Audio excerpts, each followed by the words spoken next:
dura darbi dandeetti ofii kootti hirkaachuun galma qonnaan ga'u hafuura qulqulluu anaaf ergi isamna naaf ta'u deemsi karaa Xiyoon arfamu gaafata abbana gargaarii sirrata nuuf gaata imala jalqabee karaa takka namne seenaan koo waan tamaan akkan gulaabamne.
Wanti baay'een duubatti harkisa okkola jiraadha ammuma yoomitti cabni koo kan wallansaa dhaabu atoni dandeessa abbaa koo daddabar kan qabu deemsi karaa Xiyoon arfamu gaafata abbana gargaarii sirrata nuuf gaata imala jalqabee karaa takka namne seenaan koo waan tamaan akkan gulaabamne.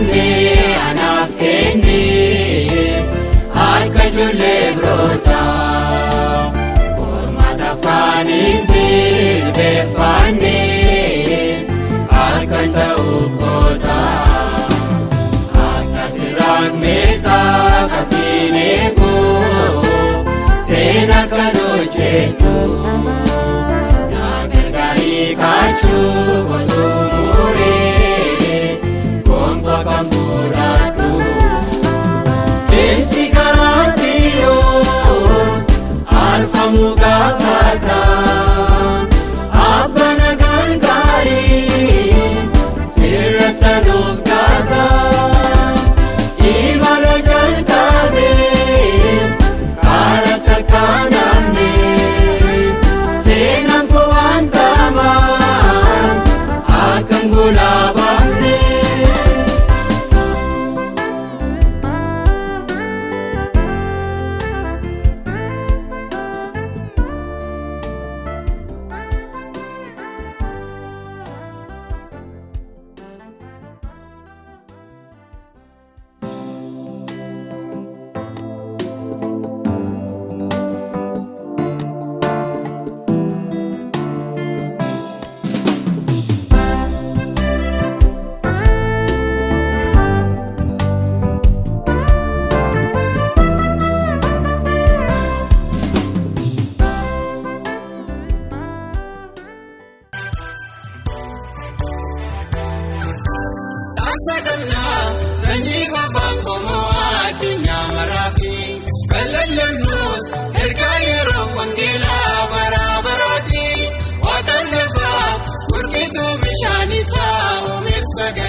Ummata Waaqayyoo bakka fagoo dhiyoos foddaa televizyinaatiin kan hordofaa jirtanii nageenya Waaqayyoo isiniif haa baay'atu jedha. Waaqayyoon guddifnee galatoomfanna. Har'a sagantaa keenyatti odoon seenneen duratti Waaqayyoon afootti kadhannaan dhiyaanneetiin jenna. Haa kadhannu. Amanamaaf kabajamaa mootii bara bara abbaa keenya yaa Waaqayyoo yeroo kanatti si afoo dhiyaanneerra ayyaanni kan kee nu wajjin akka jiraatu fedha kan kee haa ta'u. Yaa abbaa amanamaa si kadhanna sagalee kan kee jecha kan kee keessaa innaa baranneetiin jennu barsiisaan keenya si haa ta'u. Hafuurri qulqulluun nu hundaa haa to'atu. Hubannoota ati nuuf kenni kan nuu taate hundaaf galanni siif haa ta'u. Yaa Waaqayyoo yeroo kana dabarsinee harka amanamaa kan keetitti kennina maqaa gooftaa Yesuusiitiin nu dhaga'i. Ameen. Har'a wajjin akka laallu kan barbaadu mata duree kennaa Waaqayyoo guddina namaatiif kenne keessaa isa jalqaba kan ta'e waa'ee sanbata dhugaa wajjin akka laallu barbaadeetiin jedha. Kutaa tokkoffaa keessatti sanbata uumama keessatti maal akka ta'eetiin jedhe laalleetiin jenna. Sanbanni kennaa Waaqayyoo keessaa isa jalqabaati. Yaa fira koo addunyaan har'a keessa jirru kun addunyaa saffisaadha. Namoonni hojii, qarshii, teknooloojii fi dhiibbaa jireenyaa guyya guyyaatiin qabamaniiru. Baay'inni isaanii yeroo hin qabnu jedhan. Garuu kennaan Waaqayyoo inni jalqaba uumama namaaf kenne hojii osoo hin taane yeroo qulqulluu isa waliin dabarsuu ture. Sanbanni ba'aa miti eebba malee. Kanaaf sanbanni kennaa namaaf kenname. Kennaa namaaf uumamedha. Namni sanbataaf hin uumamne. Sanbanni namaaf uumame malee. Seera uumamaa boqonnaa 2 lakkoofsa 1 hanga 3tti dhaqnee yoo laalleetiin jenne akkana jedha. Ergasii Waaqayyo guyyaa 7ffaa eebbise, qulqulleesse. Hojii isaa hundumaa irraas isa irratti boqatee jedhee dubbateetiin jedha. Sanbanni cubbuun dura akka kenname argineetiin jenna. Sanbanni kufaatii namaatiin duratti hundeeffame. Kunis sanbanni seera uumamaa malee seera yoodotaa qofaa akka hin taane nutti agarsiiseetiin jedha. Namoonni gariin sanbanni seera yoodotaa jedhanii dubbatan. Sanbanni seera yoodotaa oduu hin taane duraan dursee Waaqayyo oduu namni cubbuun hin kufiniin duratti sanbata uume. Ilmoo namaa uumee guyyaa 6ffatti guyyaa 7ffaa akka boqatuu fi gara sanbataa akka seensise argineetiin jenna. Kitaaba uumamaa boqonnaa 1 lakkoofsa 26-7 irratti ammoo dandee yoo dubbanneetiin jennu namni bifa Waaqayyootiin uumameetiin jedhe. Namni bifa Waaqayyootiin uumame. Akkasuma kitaaba uumamaa boqonnaa 2 lakkoofsa 1 hanga 3tti dhaqnee ammoo yoo dubbanneetiin jenne guyyaan 7ffaan akka Waaqayyoon eebbifamee qulqullaa'eetiin jedhe argineetiin jenna. Waaqayyo as biratti waa 3 akka hojjete argina. Tokkoffaa ni boqate. Lammaffaan ammoo maal ta'e? Sanbata ni eebbise. Sadaffaan ammoo ni qulqulleesse. Waaqayyo waa sadii hojjete guyyaa sanbataa kanatti innaa boqateetiin jedhu. Sanbanni kennaa waaqayyo qaama sammuu fi hafuura namaa haaromsuu fi kenneedha. Qabxiin lammaffaan sanbanni yeroo qulqulluu akka ta'e argineetiin jenna. Waaqayyo uumama keessatti bakka osoo hin taane yeroo qulqulleesse. Yeroo qulqulleesse. Sanbanni uduu manni qulqullummaa hin jiraatiniin duratti Waaqayyo sanbata akka kenne argineetiin jenna. Kunis Waaqayyo sanbanni isa akka wal arginuu fi yeroo qulqulluu adda baasee akka nuuf kenne agarsiiseetiin jedha jechuudha. Uduu manni qulqullummaa hin kennamneen duratti sanbanni kenname. Sanbanni ammoo yeroo adda ta'eef qulqullaa'e Waaqa wajjin akka qabaannu ka nu taasiseetiin jedhu. Qabxiin sadaffaan ammoo Yesuus sanbata maal godhe? Ni mirkaneesse. Kitaaba Maarqos boqonnaa 2 lakkoofsa 27 hanga 28 hidhattanii yoo dubbifattanii sanbanni namaaf malee namni sanbataaf hin uumamne akka ta'e argineetiin jenna. Yesuus as biratti kan jedhaa jiru sanbata akka ba'aatti oduu hin taane guyyaa jireenya keenya akkasuma fayyina keenyaaf gammachuun akka ta'eetiin jedhe barsiiseetiin jedha. Yesuus kana maal godhe? Ni mirkaneesse as biratti. Fakkeenya tokko haalaalleetiin jennu. Fakkeenyaaf moobaayilii ammayyaa tokko hammam cimaallee yoo ta'eetiin jedhe itti fayyadamnee deebinee yoo hin chaarjeessine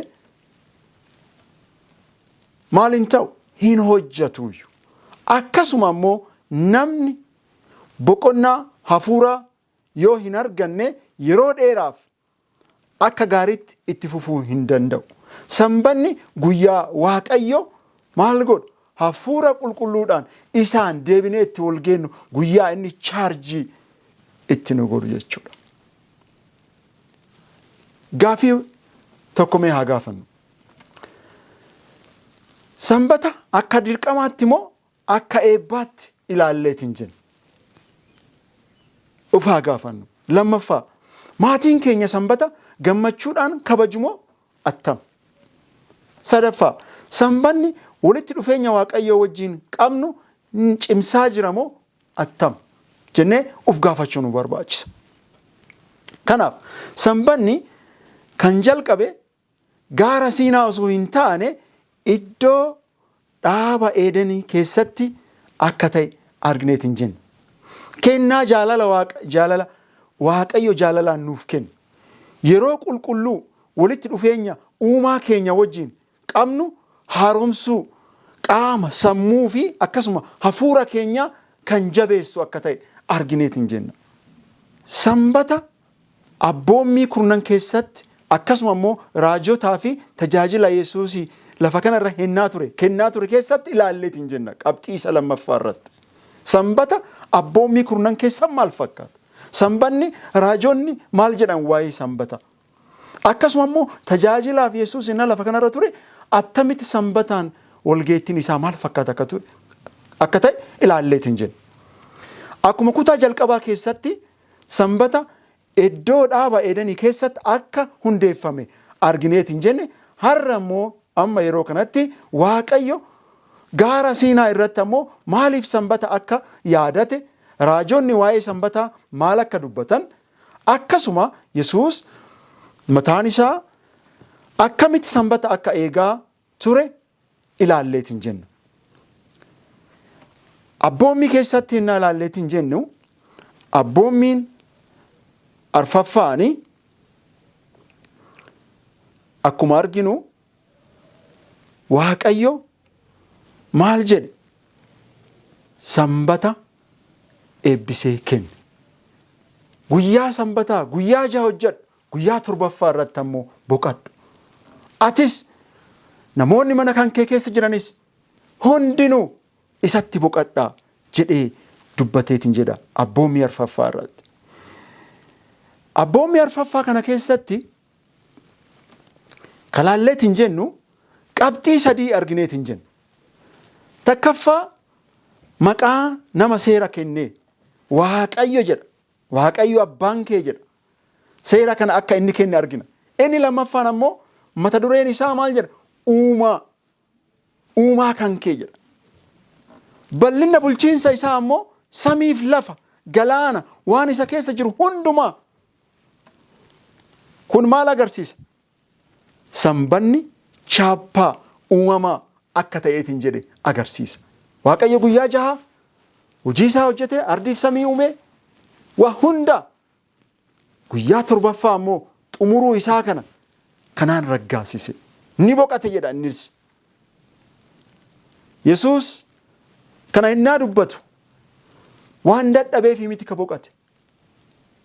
Garuu ammoo sanbanni nuuf isa jidduutti mallattoo akka ta'e agarsiisuudhaaf.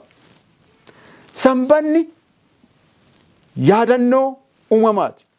Waaqayyo maaliif sanbata kenne? Waaqayyo guyyaa jahaa keessatti samii fi lafa uume. Sanbata torbaaniin yeroo kabajnu jechuudha. Nuti hujii carraan akka hin dhufne akkasuma immoo hujii harka uumaa kennaa akka taaneet hin jenne labsina jechuudha. Sanbata torbaaniin innaa waaqeffanneet hin jennu. Namni akka carraa waan uumamee miti. Waaqayyo fakkii ofiitiin ilmoo namaa akka uumeetiin jedhe argineetiin jenna. Kitaaba faarfannaa boqonnaa 33 lakkoofsa 6 hanga 9 yoo dubbifanneetiin jennu dubbii Waaqayyootiin jecha Waaqayyootiin akka samiin uumameetiin jedhe argineetiin jenna. Nama garuu ammoo Waaqayyo maal godha? Harka ofiitiin biyyeerraa qamashee uumeetiin jedhe. Achiin booda maal jedhe? Hafuura jireenyaa itti baafate jedha. Sanbanni torbaaniin barumsa uumamaa nu yaadachiiseetiin jedha. Sanbannis mallattoo furmaataati. Kitaaba keessa deebii boqonnaa 5 lakkoofsa 15 irra dhaqxanii yoo dubbifattanii boqonnaa kana keessatti sanbanni uumama qofaa osoo hin taane fayyina waliinis kan wal qabatu akka ta'e argineetiin jenna. Fakkeenyaaf Israa'eloonni maal ta'an gabrummaa jalaa Gibxiin jalaa hinnaa turaniitiin jedhanii Kiristoos garbummaa cubbuu jalaa maal jedhe? Furmaata isaaniif kenneetiin jedhe. Yeroo san maal ta'aa turan? Dirqamaa turan. Sanbataanis akka hojjetan. Waaqayyo maal jedheen? Ummata kiyya gadhiis jedheen. Fariyooniin. Ummanni kiyya akka na waaqeffatu. Ummanni kiyya abboommii akka eegu gadhiis jedheen. Bilisummaa kenneef. Sanbanni furmaata yookiin ammoo bilisummaan wal qabata. Cubbuu jalaa bilisa akka baane kattiin agarsiifneetiin jenna. Qabxiin inni biraa maal? Sanbanni mallattoo qulqullummaati. Kitaaba Ba'uu boqonnaa 31 lakkoofsa 13 dhaqxanii dubbifattanii sanbata koo eegaa anaaf isin jidduutti maal haa ta'u jedha? Mallattoo haa ta'u jedha. Mallattoo haa ta'u. Sanbanni mallattoo qulqullummaati. Kitaaba Hisqeel boqonnaa 20 lakkoofsa 12 dhaqxanii dubbifattan ammoo sanbata koo isaaniif kenneera jedha. Akka isaan qulqulleessu ana ta'uu isaa akka beekaniif jedha. Sanbata koo isaaniif kenneera. Sanbanni nuuf kennameera. Sanbata koo isaaniif kenneera. Akka isaan qulqulleessu ana ta'uu akka isa hubatanii jedhanii. Sanbanni fayyina hin fidu. Garuu ammoo kan qulqulleessee nuni Waaqayyo akka ta'eeti nu yaadachiseetiin jedha. Namoonni gariin sanbata akka waan fayyuuf eeggamuutti ibsaniitiin jedhan miti. Sanbanni kan fayyisu duuntaan fayyisaan eenyu? Yesuus. Kun ammoo sanbanni mallattoo qulqullummaa akka ta'eetiin jedhe argineetiin jenna yaa firakko. Raajonni waa'ee sanbataa maal jedhan? Kitaaba Isaayaas boqonnaa 85 lakkoofsa 13 hanga 14tti hidhattanii yoo dubbifattan sanbata akka gammachuutitti ibseetiin jenna. Sanbata gammachuu jedhee waameetiin jedha. Waaqayyo guyyaa sanbataa akka guyyaa gammachuutti malee ba'aa akka ta'etti hin mul'isu. Kana kitaaba raajii Isaayyaas keessatti 58 irratti arganneetiin jenna. Waaqayyo kitaaba Ermiyaas irratti ammoo 17:24-27 akkana jedha. Waaqayyo saba isaa sanbata akka kabajan akka waameetiin jedhe argineetiin jenna. Amanamummaan eebba akka argamsiisu nu barsiiseetiin jedha. Amanamummaan eebba nuuf argamsiisa. Yoo isaaf amanamne Waaqayyo maal nu eebbisa jechuudha. Sanbata Yesuus ammoo attamitti akka laalu yeroo lafa kanarra jiru sanbata akkamitti inni nu akka kabajaa ture nu agarsiiseetiin jedha. Kitaaba Luqaas boqonnaa 4 lakkoofsa 16 yoo dubbifataniitiin jettani Yesuus akkuma amala isaa maal ta'e guyyaa sanbataa mana sagadaa seene jedha. Mana sagadaa seene. Yesuus sanbata eege. Kun jireenya isaa keessatti muuxannoo idilee ture. Yeroo hunda guyyaa guyyaan yeroon isaa hin nagayeetiin jedhe gara mana kadhaa gara mana sagadaa deemaa ture jedhee dubbateetiin. Maarqos 2:27 irraa hanga 28 ammoo sanbanni namaaf akka uumameetiin jedhe dubbata. Asitti jechi kun namaaf jechi jedhu kun jecha ilma namaa hundaaf akka kennameetiin jedhe agarsiisa. Sanyii tokkoof gosa tokkoof oduu hin taane sanbanni namaaf uumame ilmoo namaatiif. Waaqayyo nama uumee duraan dursee achi maal godheef sanbata kenneef. Sanbata uumee ka'ee namaa hin kennine. Nama uumee nama sanbataaf uume. Sanbata ilmoo namaatiif jechuudha. Faayidaa namootaatiif. Kanaaf sanbanni namaaf uumame. Namni sanbataaf hin uumamne. Yesuus guyyaa sanbataa ni fayyisee ni gargaaree akkasuma immoo hojii gaarii hojjetaa barsiisaa akka ture argineetiin jenna. Sanbata qabatamaan yoo ilaalleetiin jennu sanbanni nu barsiisa. Waaqayyoon amannaa maatiidhaaf yeroo kenninaa bareedina uumamaa ni hubannaa warra rakkatan ni gargaarraa walitti dhufeenya Kiristoosiin wajjin qabnu yeroo hundaa maal goona ni haaromsiifna jechuudha. Qonnaan bulaan tokko boqonnaa malee waggootaaf lafa isaa yoo qote oomishni isaa ni hirrata akkuma beekamu. Akkasuma namni boqonnaa hafuuraa fi foonii malee humna isaa maal ta'a ni dhaba jechuudha. Sanbanni yeroo Waaqayyoof nama jidduutti maal godhu haaromsa fideetiin jedhu jechuudha.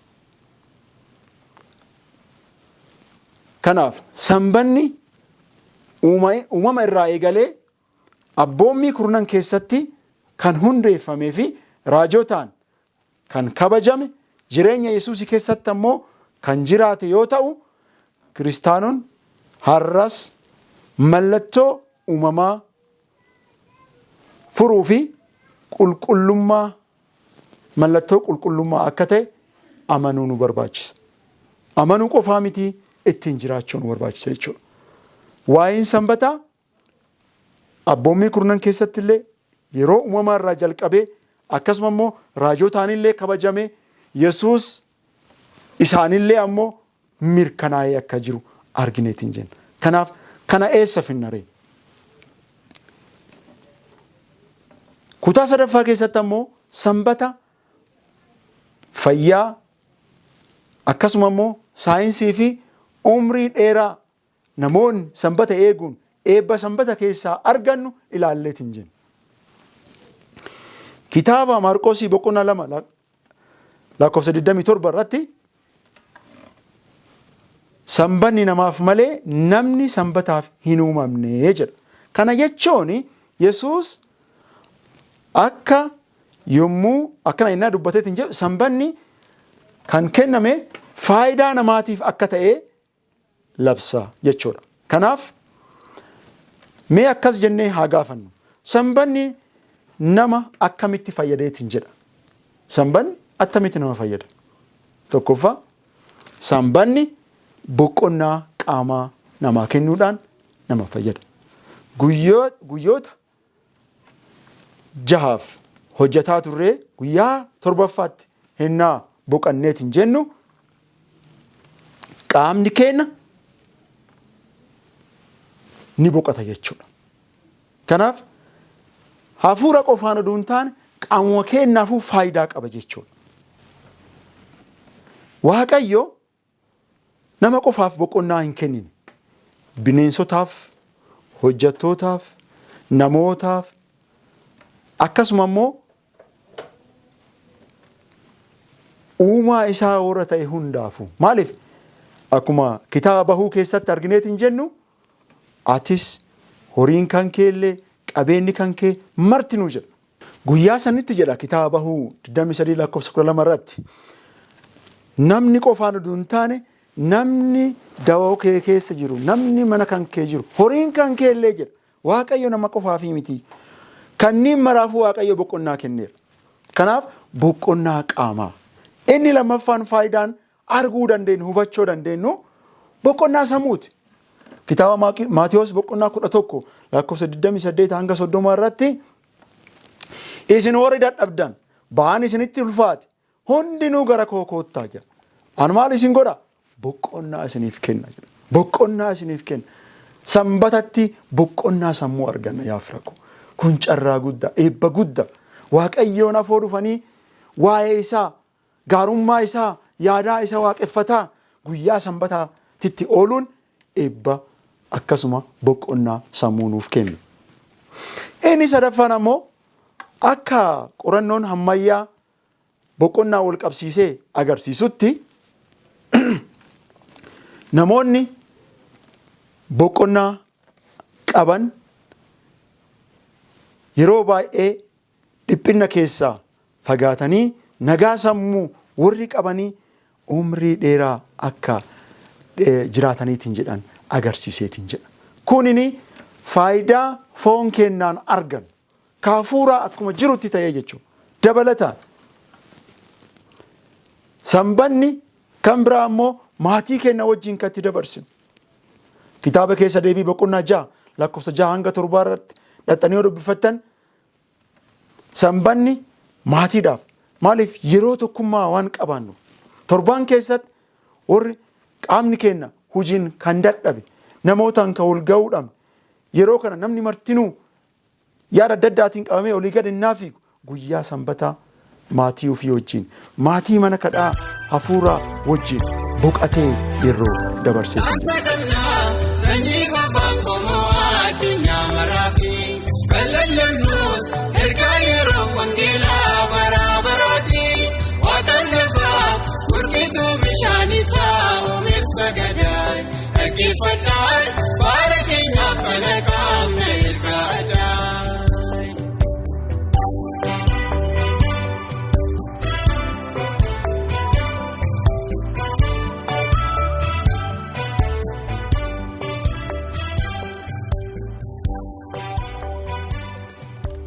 kanaaf sanbanni faayidaa kanneen nu kenneetiin jenna jechuudha.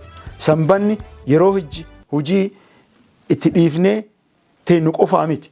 Yeroo qaamaa fi akkasuma hafuuraanii boqanneetiin jenna. Sammuun keenya yeroo tasgabbaa'eetiin jedhu. Yeroo maatii keenya wajjin dabarsineetiin jenna.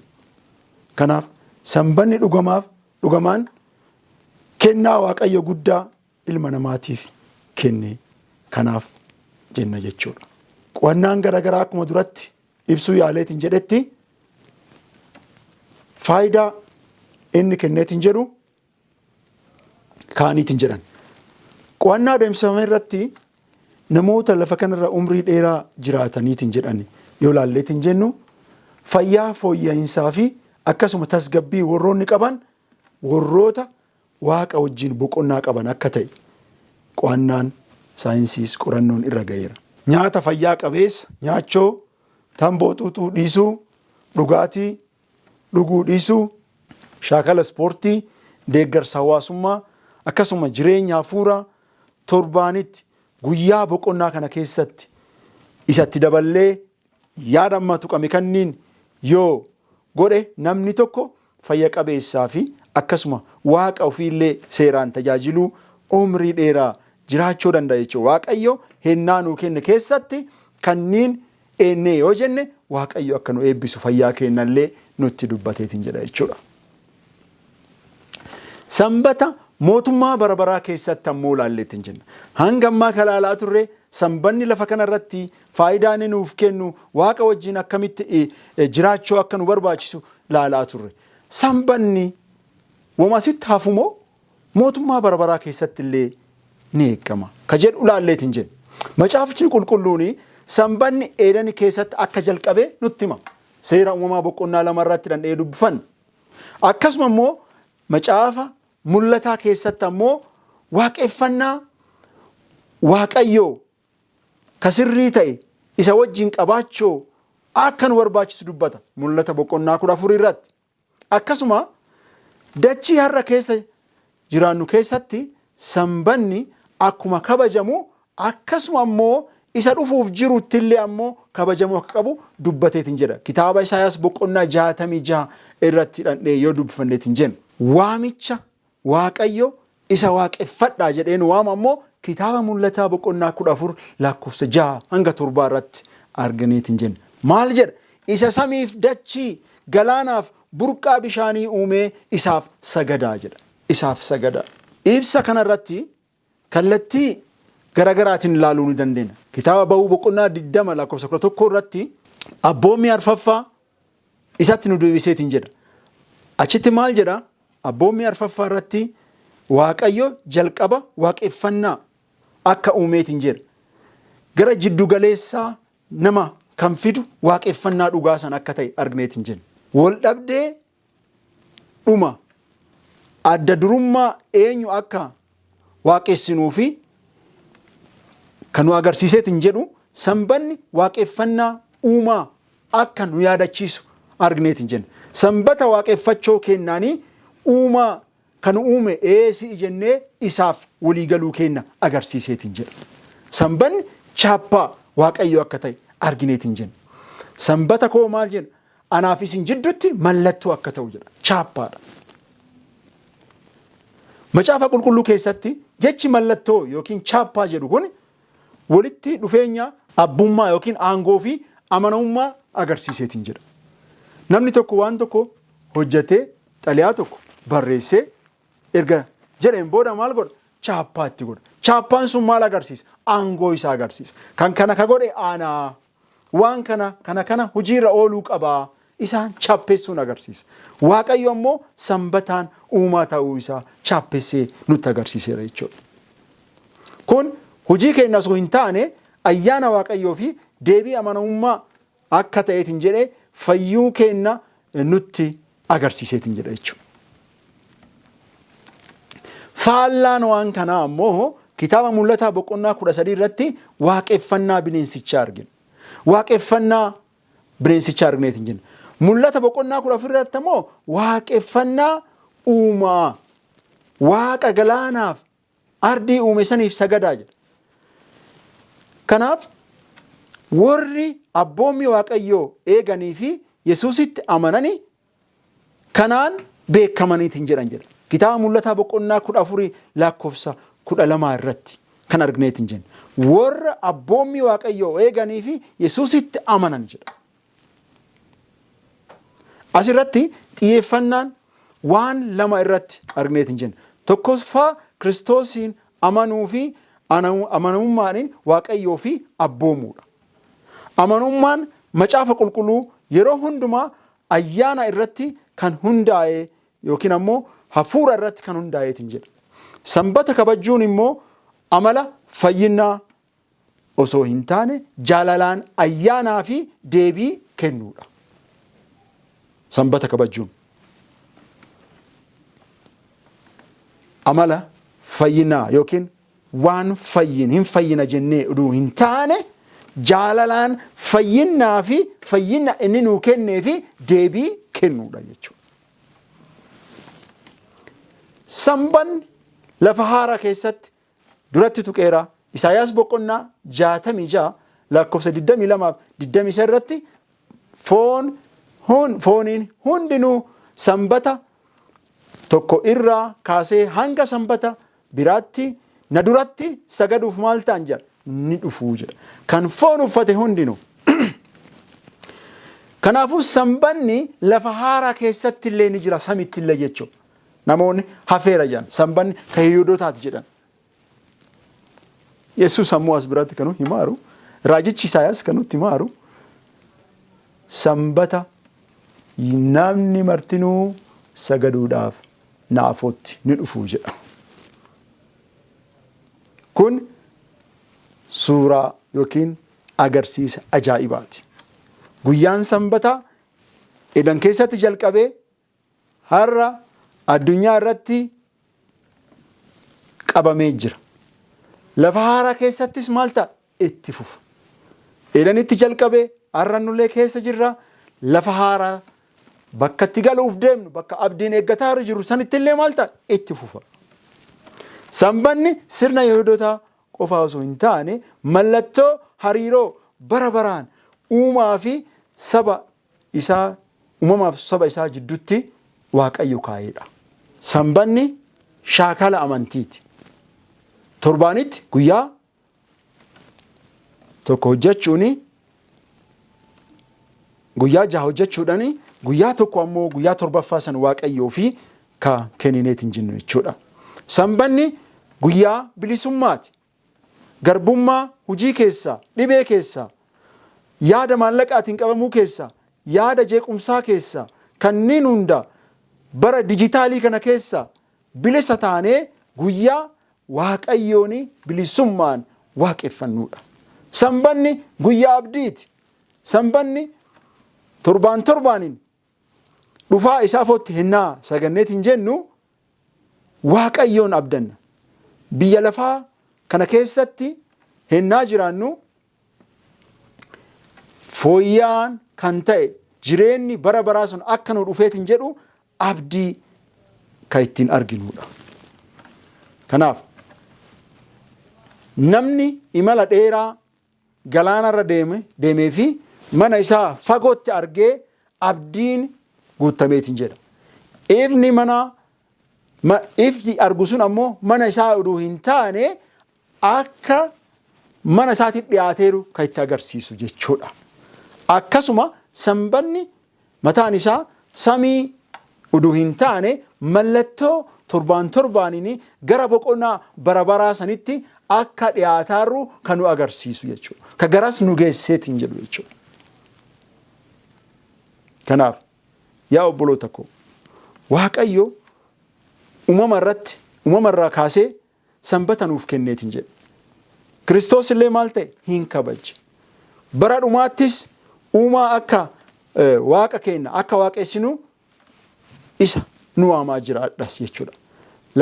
Lafarrattis akkuma isa kabajaa turre samitti illee sanbattoota hundattuu isaaf dhufaa akka saganneetiin jennu kitaaba Isaayyaas boqonnaa 66 lakkoofsa 22-23 irratti nutti himeera jechuudha. Kanaaf akkuma Waaqayyo abboommii isaatitti nutti himee sanbata akka itti nu eeggannuun seera hundaa nu barsiiseetiin jedhe isa san hordofuu nu barbaachisa jechuudha. Sanbata akkamitti eeggachuu nu barbaachisa. Kitaaba Ibrootaa boqonnaa 4 lakkoofsa 9-11 irratti kanaaf saba Waaqayyoo fi boqonnaan sanbataa hafeera jedha. Kennameeraaf jechuudha. Boqonnaan sanbataa saba Waaqayyootiif. Kun kan agarsiisu sanbanni guyyaa torbee qofaa osoo hin taane amantootaa fi guyyaa boqonnaa fi abdii bara baraa Kiristoosii akka ta'e agarsiiseetiin jedha jechuudha. Sanbanni hariiroo jaalalaati.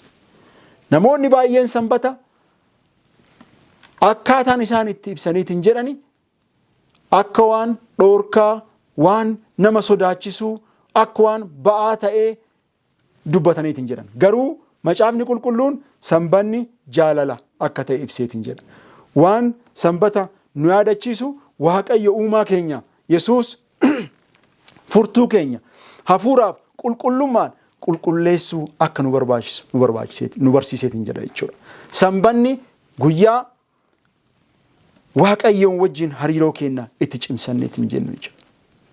Guyyaan sanbataa maatiif ijoollee keenya wajjin kabajuu nu barbaachisu. Akkasuma immoo uumama keessa deemuudhaan bareedina uumamaa ilaaluun Waaqayyoon kan ittiin galateeffan, dhukkubsataa kan ittiin daawwan, warra rakkatan kan ittiin gargaaru, akkasuma immoo jireenya keenya Yesuusin wajjin hammam akka deemaarru kan itti madaalluuf guyyaa Waaqayyoof itti saganneetiin jennu jechuudha. Guyyaan kun itti bu'uu hin dandeenyu kennaa miti, kan namni nuu kennee miti, kan namni hin kabajin nuun jedhuu miti, ka Waaqayyo inni mataa ofiitii nuuf kennee fi nuuf Waaqa jidduutti mallattoo inni nuu kaa'eeru jechuudha. Anaaf isin jidduutti jedhe nu dhuunfaa kennatti Waaqa wajjin mallattoo kana mallattoo isaa ta'uu amannee fudhannee ittiin jiraatarra moo akka namoonni gariin dubbatan guyyaan martinuu tokko jedhan dubbatan. Waaqayyo garuu adda baaseera. Womaa miti kana yoo godhe womaa mitiin hidda cubbuu akka ta'e argineetiin jenna yaa fira ko. Yeroo hundaa maal qaba kana oduu godhe, maal qaba kana oduu ta'e, maal qabaan rakkoo nutti fida yaa fira ko. Waaqayyo adda baasee jira. Wanti kunin gaara Siinaa irratti illee miti. Akkasuma immoo hennaa waa'ee qulqullummaa mana kadhaasan hennaa barsiisullee miti. Hennaa waaqeffannaa uummanni Israa'el jalqabee miti illee hennama namni uumame jalqaba maal arge? Sanbata arge. Waaqayyo guyyaa jaaffatti nama uumee sanbata keessa kaa'eetiin jedhe. Boqadhu jedhe. Kun anaaf si gidduutti mallattoo haa ta'u jedhe. Sanbataaf kanaaf attamitti qophoofna? Fakkeenya garii kaasuu barbaada. Guyyaan qophii guyyaa kam? Guyyaa jimaataati. Kitaaba Maarqos boqonnaa 15 lakkoofsa 42 irratti sanbanni uduu hin seeniniin duratti jedha. Sanbanni uduu hin seeniniin duratti jedha. Nyaata keenya, uffannaa keenya, akkasuma immoo waan sanbataaf nu barbaachisu hojii keenya hunda guyyaa san xumuruu nu barbaachisa. Ummata Israa'eliitii illee innaa Yesuus innaa dubbateetiin jedhu guyyaa isaan boqachuu qaban adda baase. Bilisa ba'uu isaanii sanbata Waaqayyoo eeguudhaan agarsiisan. Bilisa ba'uu isaanii Waaqayyo akka gadhiisi wanti jedheef akka isaan isa waaqeffataniif. Waaqeffachoo isaanii ammoo kanaan agarsiisan. Kitaaba Ibrootaa boqonnaa 10 lakkoofsa 25 irratti walitti qabamuu, faarsuu, kadhachoo kanaan qophaa'uu akka barbaachisu dubbateetiin jedha. Abbaan tokko waggaa dheeraaf biyya alaa hojjetaa ture.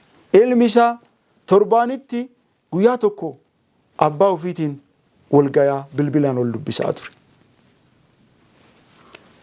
Abbaan isaa yeroo mana dhufutti akka dhufu san itti himaa waan tureefi mucaan isaa abdiidhaan isa eeggataa ture.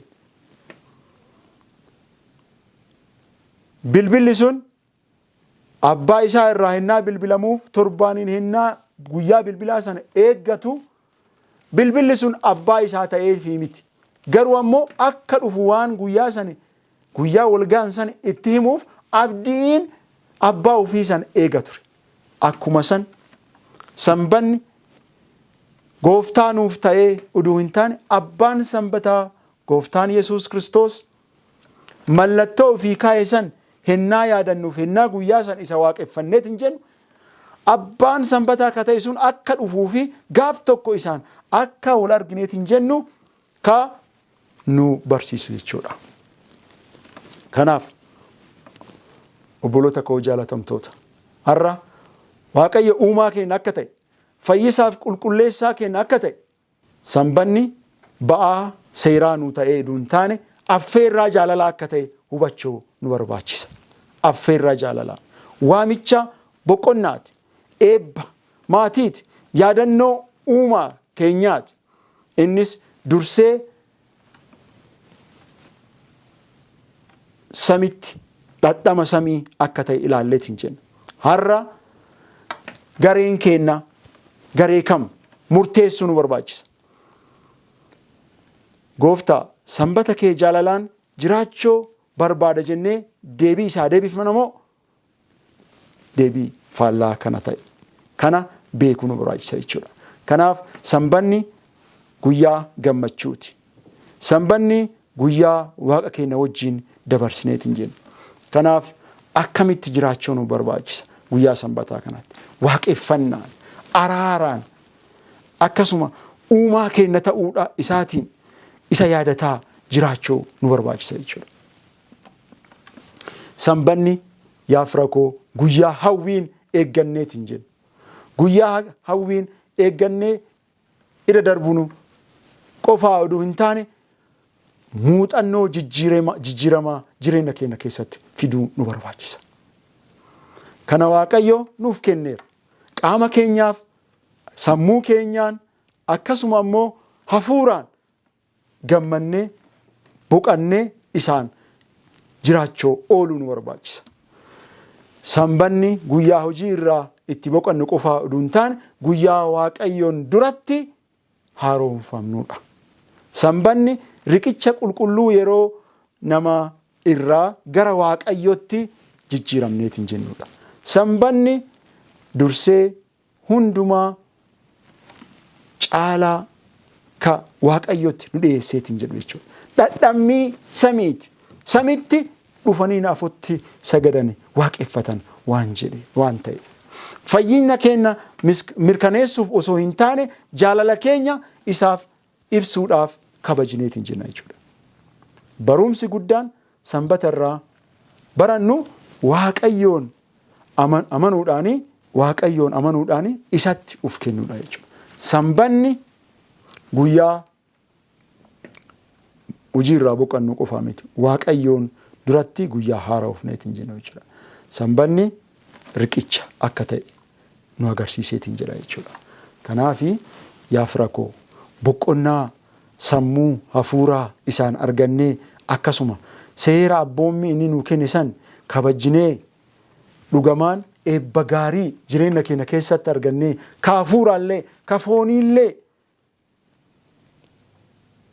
akkuma qorannoon duratti agarsiisa isiniin jedhetti ka foon keenyaallee boqonnaa dhugaa kana argannee isa afootti deddeebuu nu barbaachisa jechuudha. Nutis torbee guutuu dhiibbaa jireenyaa wajjin wal'aansoo guddaa baanee guyyaa sanbataa ammoo uumaa keenya wajjin deebinee yeroo isaan wal qunnamu akkuma duratti seenaa keessa isiniin deebinee ka haara'uuf ta'uu nu barbaachisa jechuudha. Akkuma Yohaannis boqonnaa 15:5 irratti ana malee homaa gochuu hin dandeessu. Isa malee homaa godhuu hin dandeenyu yaa fira koo. Inni yoo nu gargaare malee homaa godhuu hin dandeenyu. Kanaaf Waaqayyo seera boqonnaa namaaf kenneera. Guyyaa torbaffaatti garuu maal ta'e? Guyyaa torbaffaa irratti hojii hundaa irraayyuu akka boqateef nunillee boqadhaa akka nuun ilaalleetiin jenna. Akkuma duratti dubbifanne kitaaba Bahuu boqonnaa 23 lakkoofsa 12 irratti guyyaa torbaffaatti Yesuus maal boqadhaa jedhe. Boqadhaa jedhe. Torbaaniin sanbata innaa kabajineetiin jennu Yesuusii dhufuu jiruuf san ka itti yaadannuu fi lafa haarawattis ammoo sanbanni kun ka itti fufu akka ta'eetiin jedhe argineetiin jenna jechuudha. Kana eeguudhaan dhugamaan isa faana bu'uudhaan bara baraa san argachuu akka dandeenyu Waaqayyo nu haa gargaaru. Waaqayyo nu hundaa wajjin haa jiraatu. Eebbifamaa yeroo gaarii qabaadha. Sanyii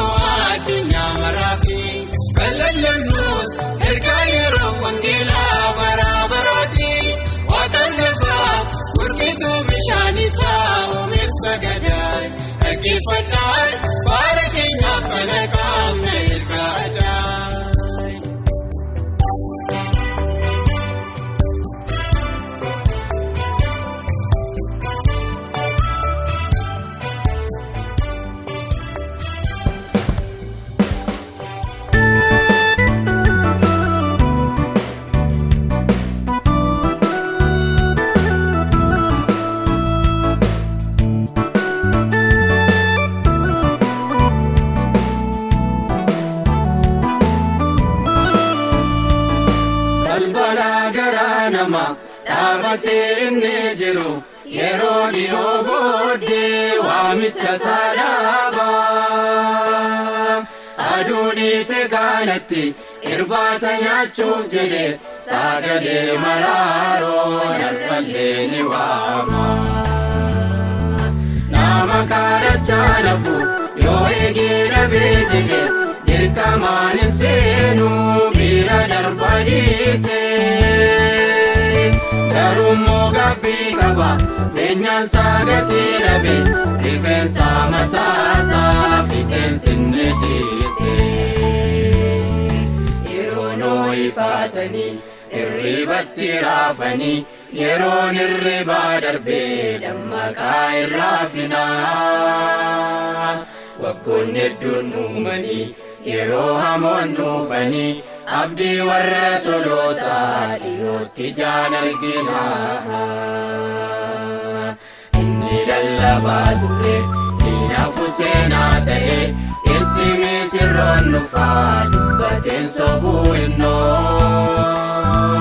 Hidhannoo keessan timsa mogoleen nun laafini abdichaan hin madaadu rakkinni har'aatinnoo.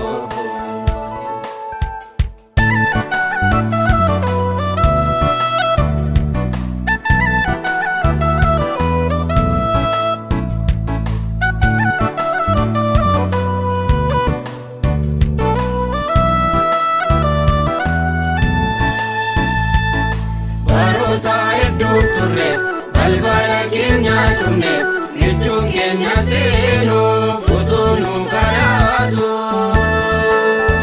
Kan bakka isaa buufanne ofummaa nu sossoba michuu keenya caalaa gammachuu nu laatu.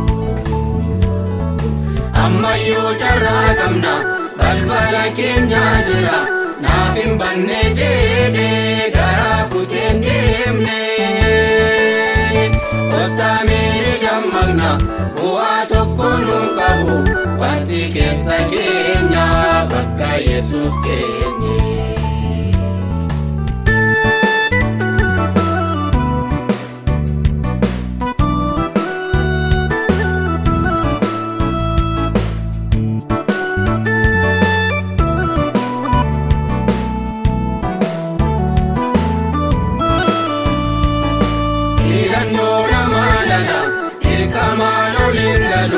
Garaayyoo jabaatee dhiisee biraa deemaa. Inni akka jedhu miti mootummaan isaa jaalala Yesuus michuun keenya mirga keenya eegaa. Yoo irratti hin dammaqne filannoon keenya kuni waan gaarii fakkaatee du'atti dhufa. Balbala garaa keenya Yesuusiif yennaa banne nu keessaa qulleessaa raajitiisa moofaa. Yeroon ho'ifatanii irribatti raafanii yeroon irribaa darbee dammaqaa irraafinaa. Waggoonni hedduun uumanii yeroo hamoon dhufanii abdii warra tolootaa dhiyootti jaan arginaa. Inni lallabaa ture hinaafu seenaa ta'e dhirsi misirroon dhufaa dubbateen sobuu innoo. Hidhannoo keessan timsa mogoleen nun laafini abdichaan hin madaadu rakkinni har'aatinnoo.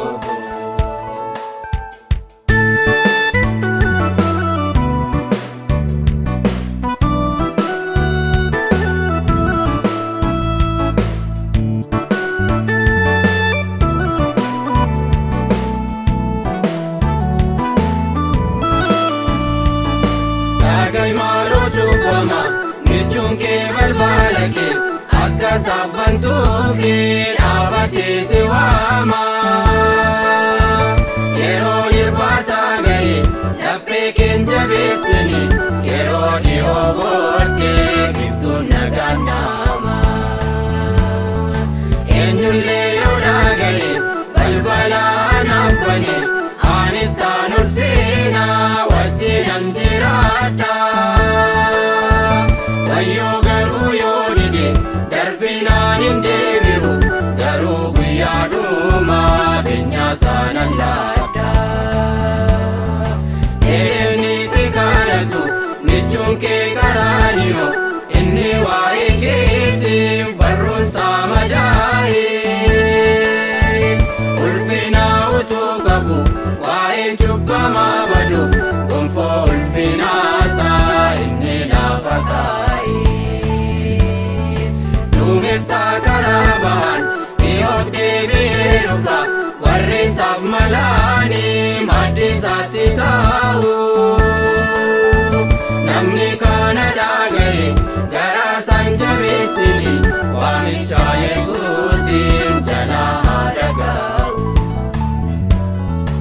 Yeroon ho'ifatanii irribatti raafanii, yeroon irribaa darbee dammaqaa irraafinaa.